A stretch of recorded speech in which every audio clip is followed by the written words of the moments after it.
hadi napumua. Nilikumisi sana. Eti ndio jamaa yako yupo ni? Bwana wewe, ondoa shaka, hayupo. Unajua mimi yani kitambo sana, unajua nina wengi hapa, vipi naweza kwenda kesho mama kuchukua hata kimoja tu.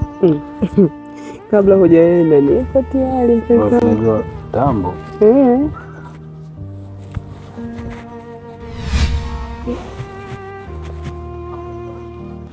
Mke wangu, umeniaga kwamba unaenda kwa shoga yako, anauma sana. Hapa ni kwa shoga yako, huyu ni shoga yako. Mke wangu, ni vyema ungeniambia kama sikulizishi, nikatumia hata mikongo ili kusudi uweze kufika. Na hata kama sikulizishi, ungeniambia ukweli, kwa sababu ndoa sio kujamiana tu, na unaambiwa ukilipenda boga ni vyema ukalipenda na ua lake.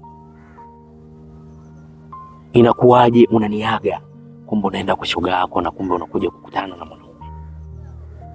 Kibaya zaidi, umeniacha ndani, hujanipikia chakula, umeniacha na njaa. Umeniaga kumbe unaenda kumuona shoga yako anaumwa, na kumbe umekuja kukutana na mwanaume.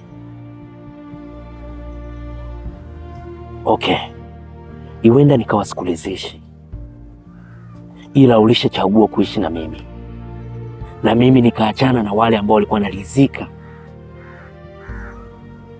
nalizika na show yangu na kunambia asante mme wangu, ila nikakuchagua wewe. Okay bro, ongela, iwenda show yako ikawa nzuri sana. Umenizidi vingi. Iwenda mimi nikawa simfikishi sekenge wala kitonga, ila ulikuwa unafika na kupitiliza. Ongela bro. Okay, endelea. Mimi ngoja nikajitafutia nijipikie ili niweze kula. Uendelea kubaki kwa shoga yako, muuguze apone.